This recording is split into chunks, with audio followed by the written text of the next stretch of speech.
Hello tout le monde, j'espère que vous allez bien.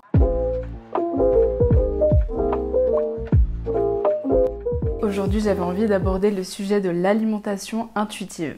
C'est vrai que c'est un sujet qui fait pas mal parler de lui depuis, je sais pas, peut-être 2 ans, quelque chose comme ça. C'est quelque chose qu'on entend énormément parler du coup sur les chaînes d'alimentation, de nutrition, etc. Même surtout aussi beaucoup de perte de poids. C'est devenu l'alimentation intuitive, j'ai l'impression un petit peu la solution miracle pour perdre du poids, pour perdre tous ces kilos en trop dont on n'arrive jamais à se débarrasser. Dans les librairies, vous verrez la moitié des livres de recettes et de livres sur la perte de poids qui parlent d'alimentation intuitive. Si vous vous baladez sur YouTube aussi, vous verrez énormément de vidéos à ce sujet-là. Et bien évidemment, puisque la nutrition est un sujet qui me passionne, que moi-même j'ai perdu du poids il y a maintenant 2 ans, j'ai perdu 12 kilos en résolvant un problème de résistance à l'insuline. Si vous n'avez pas vu cette vidéo, je vous la mettrai juste ici. Allez la voir peut-être avant et ensuite revenez ici ou peu importe en fait l'ordre. Pour avoir réussi à perdre quand même 12 kilos il y a 2 ans, alors que ça faisait des années que je n'arrivais pas à perdre du poids. Vraiment, c'était très compliqué pour moi de perdre du poids malgré une activité physique régulière, malgré une alimentation saine. C'était vraiment mission impossible. Du coup, forcément, je me suis fait un avis sur l'alimentation intuitive et j'avais envie aujourd'hui de réagir en fait aux 10 principes qui la constituent. Je vais lire sur mon téléphone les 10 principes et je vais vous les commenter en direct, vous dire si je suis d'accord ou pas d'accord et enfin voilà, vous expliquer un petit peu mon opinion à propos de ça. D'ailleurs, j'en profite pour vous dire que si vous n'êtes toujours pas abonné à ma chaîne et que vous appréciez mon contenu, n'hésitez pas, abonnez-vous, c'est juste ici. Pensez aussi à activer la petite cloche, ainsi vous ne louperez aucun contenu. Pensez aussi s'il vous plaît à liker la vidéo et à me laisser un petit commentaire, ça me ferait trop plaisir et ça aide vraiment à soutenir la chaîne. Le tout premier principe consiste à rejeter la culture des diètes.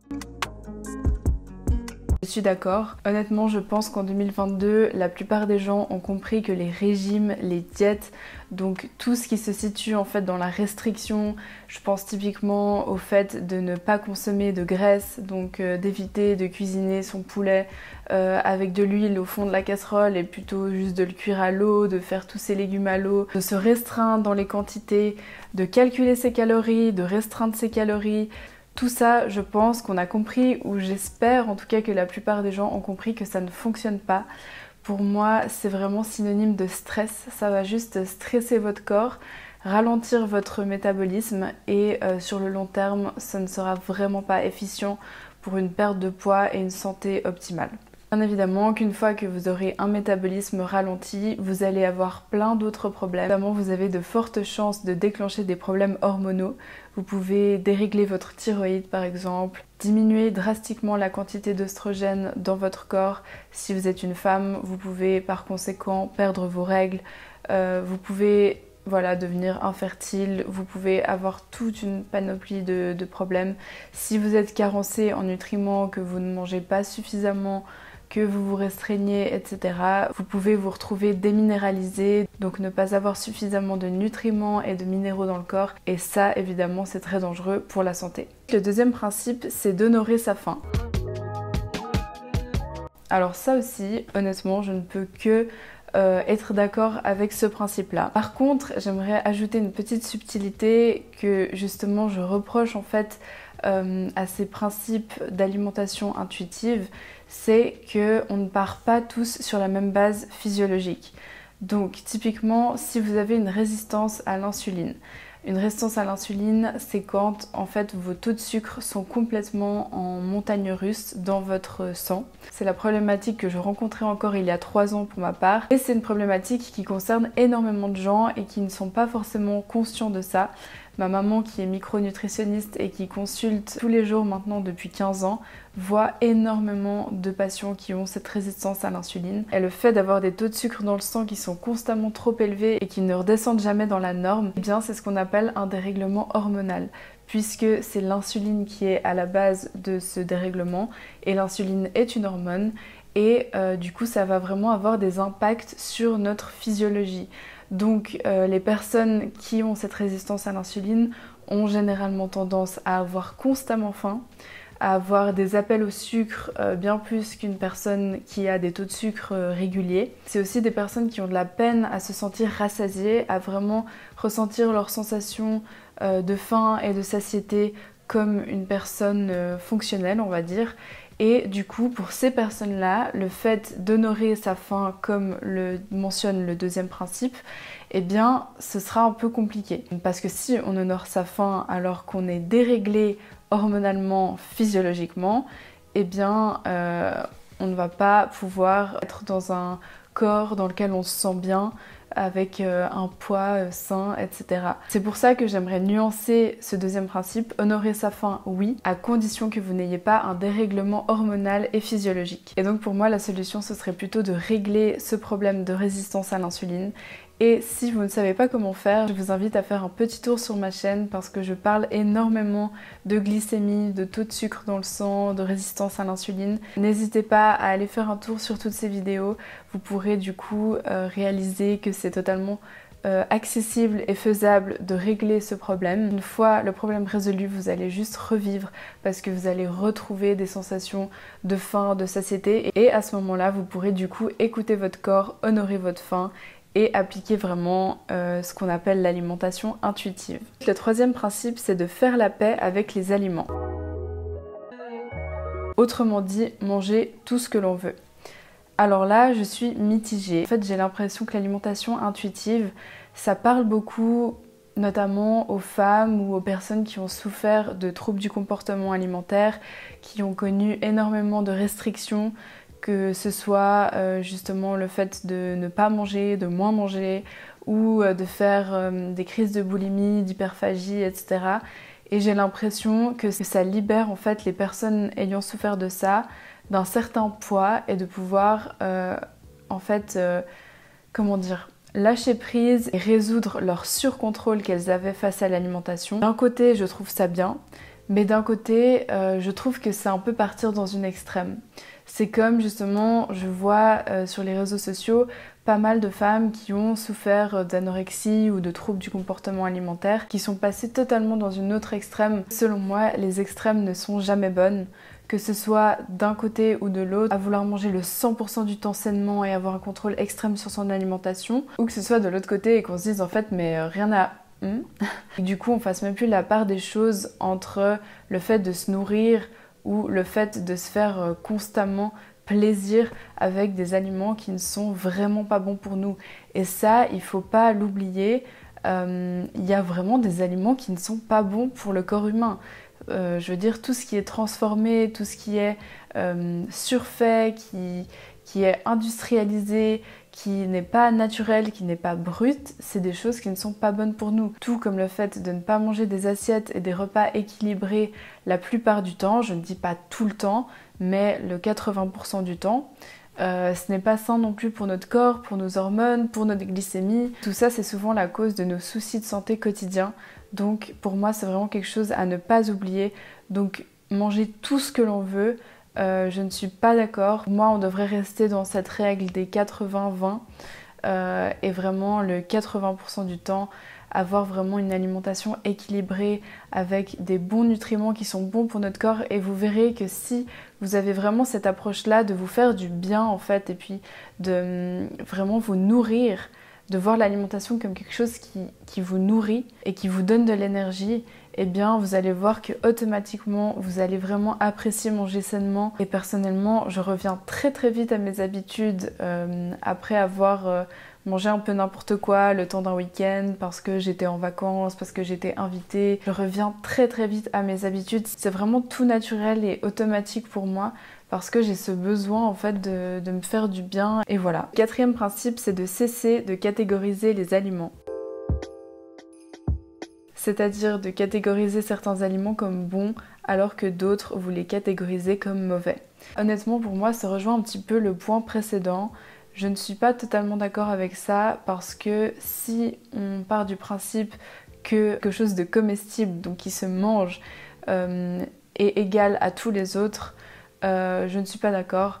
Parce que comme je vous l'ai dit, si on pense comme ça, si on perçoit par exemple un chocolat industriel est extrêmement riche en sucre raffiné, comme étant égal en fait à, je sais pas, un morceau de viande, et qu'on ne fait pas vraiment de distinction entre le bon et mauvais. Selon moi, c'est du coup mal parti pour pouvoir avoir une alimentation saine, équilibrée et riche en nutriments le 80% du temps. Après, le principe de bon, mauvais, je trouve qu'il est un petit peu dur, dans le sens où, comme je suis pour le fait qu'on devrait s'accorder des plaisirs qui ne sont pas forcément parfaits, parfaitement équilibrés et parfaitement sains pour notre corps le 20% du temps, eh bien le 20% du temps, quand vous mangez ce genre de choses, vous ne devriez pas vous dire c'est mauvais ce que je mange.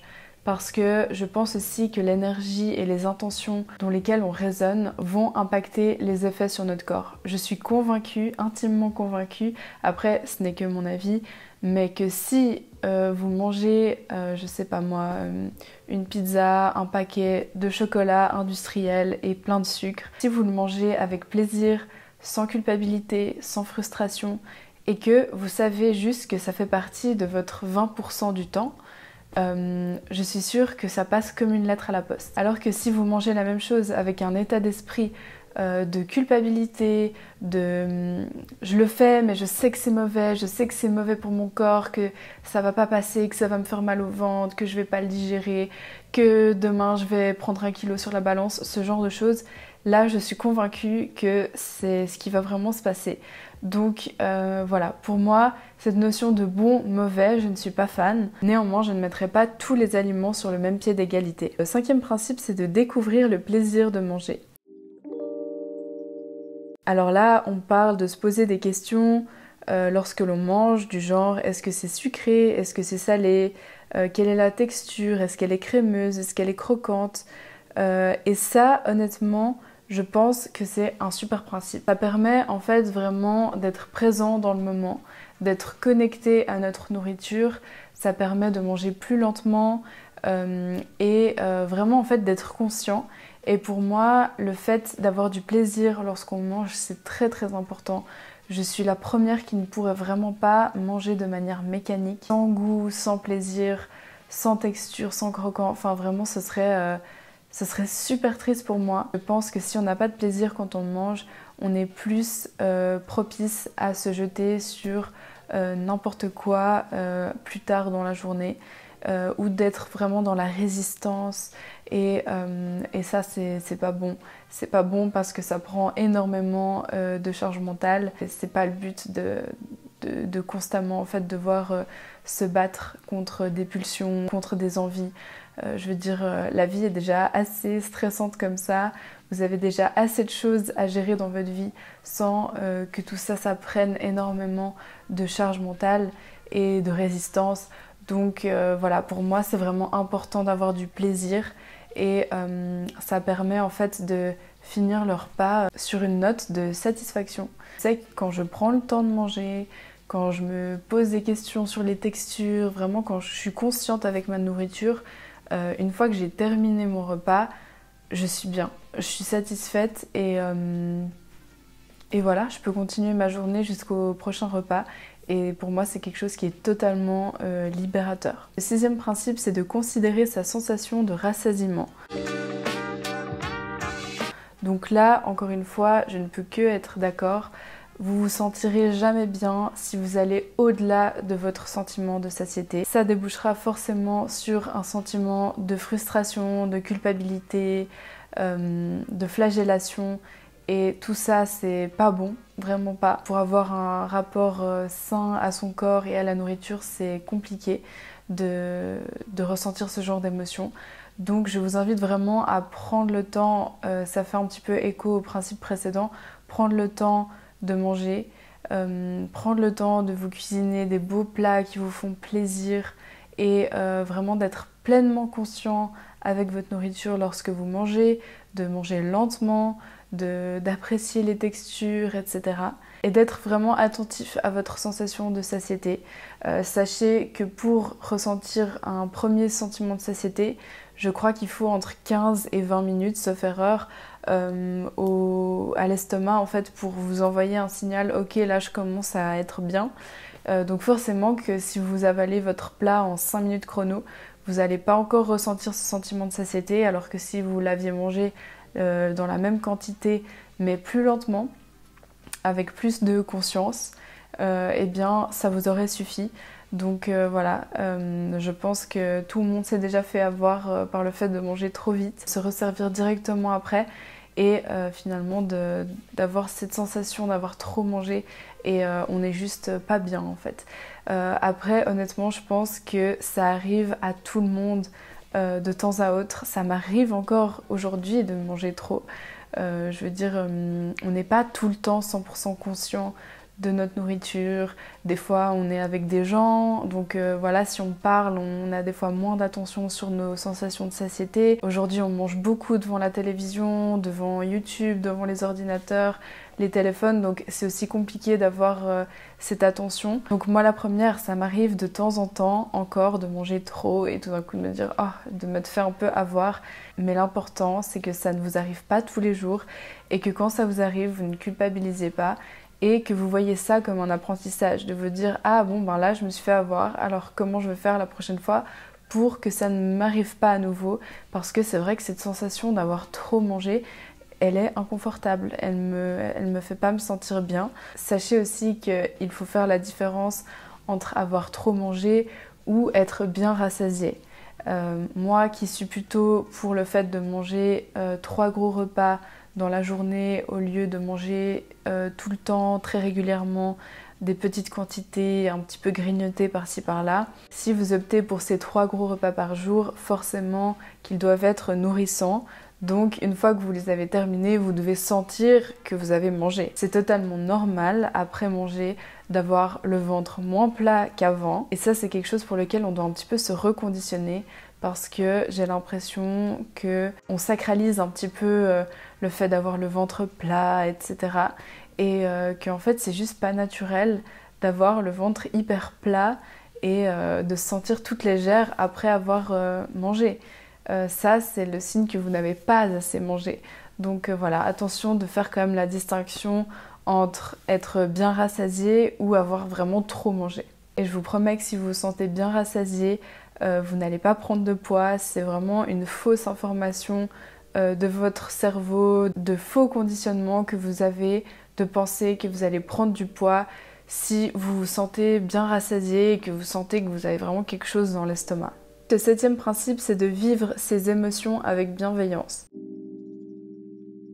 Ici, ça fait référence au fait que si en fait on ne vit pas ses émotions, qu'on les met un petit peu sous le tapis, eh bien on aura tendance du coup à manger nos émotions. On parle souvent de mangeurs émotionnels, c'est des personnes qui ont tendance justement à taire leurs émotions et à compenser avec la nourriture tout simplement parce qu'ils ont passé une mauvaise journée, parce qu'ils se sentent pas bien, ils se sentent seuls et parce qu'ils pensent qu'ils ont bien mérité un paquet de chips en rentrant du travail par exemple. Je ne peux que être d'accord avec ce 7e principe. Je pense vraiment que la nourriture n'est pas une solution à nos émotions, à notre tristesse, à notre anxiété, à notre colère. C'est pourquoi je vous invite à mettre en place des stratégies pour vivre pleinement vos émotions afin de ne pas compenser avec la nourriture parce que votre corps, autant il doit être nourri, autant il n'est pas une poubelle, un défouloir émotionnel. Il va juste rien comprendre, vous allez complètement le dérégler et ce n'est pas le but. Le 8e principe, c'est de respecter son corps. Par là, ils entendent le fait d'apprendre à se respecter, à se valoriser plutôt que d'avoir une image corporelle qui est constamment négative, dévalorisée, etc. Alors là aussi, je ne peux que être d'accord. Pour l'avoir vécu personnellement, je suis convaincue que ce n'est pas possible d'être heureux et pleinement satisfait dans sa vie si on passe ce temps à se dévaloriser, à avoir une image de son corps qui est constamment négative, qui est constamment scrutée. Je pense que c'est une des pires sensations au monde et que si vous parvenez à vous en libérer, vous allez juste revivre. Alors bien évidemment, c'est plus facile à dire qu'à faire. Personnellement, je m'en suis extrêmement détachée. Je peux vous dire que ça fait un bien de fou en fait. C'est tellement libérateur et ça vous laisse tellement d'énergie mentale pour d'autres choses dans la vie, pour des projets, pour des rêves, pour tout le reste en fait, qui est pas mal plus important en fait. Et je ne dis pas que tous les jours je me perçois d'une manière incroyable dans le miroir, mais c'est vrai que le fait d'être bienveillante avec moi-même, ça m'a vraiment changé la vie et je suis convaincue que ça a un impact aussi sur vos résultats, même en fait sur ce que vous voyez vraiment en face de vous. Je ne sais pas si vous connaissez l'expérience des 3 riz. Je fais juste une petite aparté, mais cette expérience mérite d'être racontée et ça a un peu un lien justement. En fait, je vais vraiment vulgariser la chose, je ne sais même plus de qui est cette expérience, mais elle m'a marquée, donc je vais vite fait vous la raconter. Peut-être que je la raconte un peu de la mauvaise manière, mais en gros, un homme a mis 3 riz de la même sorte, c'est exactement le même riz, dans 3 pots différents. Et puis tous les jours, il est allé s'adresser aux 3 pots de riz. Et devant le premier, il l'a complimenté, le pot de riz. Donc vraiment, il l'a flatté, il lui a dit qu'il était magnifique, qu'il était beau, enfin voilà, qu'il l'aimait. Devant le deuxième pot de riz, il n'a rien fait. Il n'a pas émis de jugement, que ce soit positif, négatif, il était neutre. Et devant le troisième pot de riz, alors là, il l'a flagellé, il l'a dévalorisé. Voilà, il lui a dit qu'il était moche, qu'il était pas beau. Et il a fait ça plusieurs jours de suite, je ne sais plus exactement combien. Et bien, au bout d'un moment, quand il est revenu devant ces 3 pots de riz qui étaient à la base identiques, le pot du milieu était resté pareil. Le pot qu'il avait dévalorisé était devenu pourri et le pot qu'il avait flatté est devenu magnifique. C'était le plus beau des 3 riz. Le 9e principe, c'est de ressentir les bienfaits de l'activité physique.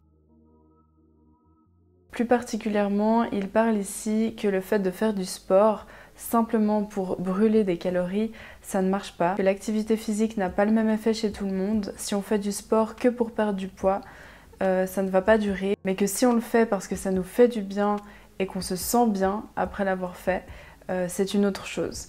Alors là aussi, je peux que valider à nouveau ce principe. Moi, j'ai toujours suivi des séances de sport sur YouTube et pendant très longtemps, je choisissais mes séances en fonction de ce qui allait m'apporter le plus de résultats. Donc je choisissais le genre de vidéo avec des titres hyper accrocheurs du genre brûle 450 calories en 30 minutes de HIIT ou ce genre de choses. Je pense que vous voyez très bien de quoi je parle. Et aujourd'hui, je n'ai plus du tout le même rapport au sport. Je fais vraiment de l'activité physique parce que je sens que ça me fait du bien. Et ouais, vraiment, si je m'arrête pendant une semaine parce que je cours partout ou que je suis malade ou que je suis blessée par exemple, ça va vraiment me manquer, mais plus vraiment au niveau de mon bien-être général. Ça va m'aider à mieux dormir, ça va m'aider à être moins stressée. Et maintenant, je fais vraiment des séances qui me font plaisir sur le moment. Et je ne suis pas du tout tous les jours dans le même mood. Il y a des jours où je vais être en pleine forme, je vais me réveiller vraiment avec la pêche et je vais me dire ok, là, j'ai toute l'énergie pour faire un truc de ouf. Donc voilà, mais je vous rassure, c'est vraiment pas tout le temps et c'est même pas très souvent. Et puis il y a des jours où je vais être méga dans mon énergie féminine, à vouloir faire vraiment un flow de yoga hyper doux, hyper tranquille. Il y a des jours où je vais être un petit peu entre deux, où je vais vouloir sentir mes muscles vraiment qui travaillent, mais vraiment avoir une connexion entre mon cerveau, enfin mes pensées et mes muscles. Du coup là, je vais préférer faire vraiment une séance de pilates. Enfin vraiment, ça change. Il y a des jours où je vais juste vouloir aller faire une longue promenade dehors en nature. Enfin, c'est vraiment maintenant, je m'écoute. Je sais juste que mon principe, c'est de bouger au moins une fois pendant la journée parce que je sais que c'est important pour ma santé. Je sais que ça me fait du bien mentalement et physiquement. Et du coup, c'est juste au bout d'un moment dans ma journée, que ce soit le matin, l'après-midi, le soir, de me poser et de me dire ok, est-ce que j'ai bougé aujourd'hui? Et si je n'ai pas encore bougé, eh bien, qu'est-ce qui me ferait plaisir sur le moment? Comment je me sens? Et en fonction de ça, je choisis quelque chose d'adapté. Et du coup, j'ai vraiment un rapport maintenant au sport et à l'activité physique qui est super sain, alors qu'il y a 2 ans de ça, ce n'était vraiment pas du tout le cas encore. Donc voilà, et pour moi, c'est vraiment la clé pour que ça tienne sur le long terme et que vous parveniez à bouger votre corps d'une manière ou d'une autre tous les jours. Et puis même, je suis convaincue que si vous parvenez à bouger votre corps d'une façon qui vous plaît tous les jours, vous allez avoir de super résultats. et il n'y a vraiment pas besoin de se tuer à des activités qui ne nous plaisent pas. Je suis convaincue que ça stresse notre corps, que ça augmente notre niveau de cortisol et que finalement ça nous éloigne des résultats escomptés alors qu'on y met pourtant beaucoup d'énergie et de transpiration. Et finalement, le 10e et dernier principe de l'alimentation intuitive, c'est d'honorer sa santé et ses papilles gustatives. C'est un super principe pour terminer cette vidéo. Honorer sa santé, c'est une de mes valeurs principales. C'est d'ailleurs pour ça que j'ai créé cette chaîne. C'est vraiment, la santé, c'est quelque chose qui me tient tellement à cœur. Quand on est dans une perspective d'honorer sa santé, automatiquement, ça ne devient pas un fardeau de manger sainement. Ça ne devient pas une contrainte, quelque chose de dur en fait, que vous subissez, de faire attention à votre alimentation. Et même le fait de faire attention à son alimentation, c'est quelque chose qui me plaît pas. On m'a toujours catégorisée comme la fille qui faisait attention à ce qu'elle mange. Bon, parce que j'ai eu des problèmes de santé quand j'étais petite, donc j'ai été contrainte dès enfant à ne pas pouvoir manger les gâteaux d'anniversaire et les bonbons de tous les autres enfants. Mais au-delà de ça, pour moi en fait c'est dommage parce que ça reste encore une minorité, les gens qui font attention à ce qu'ils mangent, et ils sont malheureusement toujours catégorisés ainsi, alors que pour moi ça devrait juste être naturel et être quelque chose que tous les humains font, d'honorer leur santé. Et malheureusement je constate que ce n'est pas le cas. Alors peut-être parce que ils n'ont jamais vécu de problèmes de santé pour le moment et que du coup ils ne consacrent pas, voilà, qu'ils n'en font pas une priorité dans leur vie et qu'ils préfèrent mettre de l'argent et de l'énergie sur d'autres choses, ce que je peux comprendre. Et tant mieux pour eux, je touche du bois, s'ils n'ont pas eu de problème de santé jusqu'à maintenant, et j'espère qu'ils n'en auront jamais. Malheureusement, arrivé à un certain stade et une certaine hygiène de vie, c'est compliqué de ne jamais développer de problèmes de santé. Même les gens qui font justement attention en développent. Moi-même, voilà, j'en ai eu, j'en ai encore de temps en temps, des petits bobos du quotidien. Mais c'est rien comparé à ce que j'ai vécu par le passé.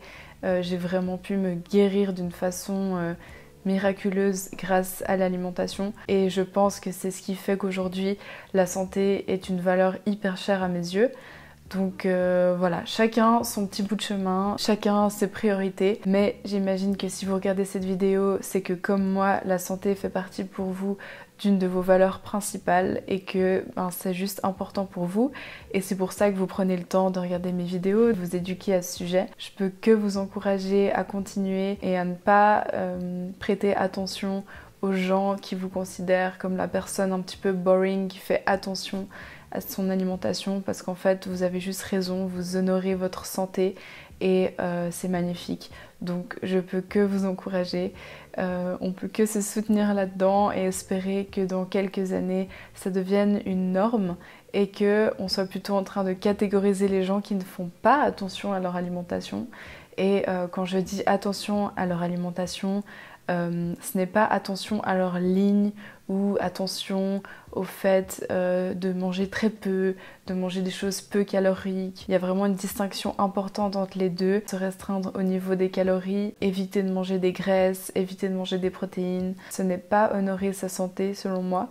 Donc voilà, vraiment attention aussi à cette distinction. On en arrive maintenant à la fin de cette vidéo. J'espère qu'elle vous aura plu. Personnellement, j'ai adoré la filmer. J'ai vraiment parlé un petit peu à cœur ouvert et de manière assez spontanée, donc j'espère que ça résonnera en vous et que ça vous aura plu. Je vous souhaite aussi une excellente année 2023 puisque le jour où cette vidéo sortira, on sera déjà le 1er janvier 2023. Donc bonne année à vous, merci pour votre soutien. Vraiment j'ai trop hâte de commencer cette année 2023 avec vous et j'espère qu'on sera de plus en plus nombreux sur cette chaîne. Je vous fais plein de bisous les amis et jusqu'à la prochaine vidéo, prenez grand soin de vous.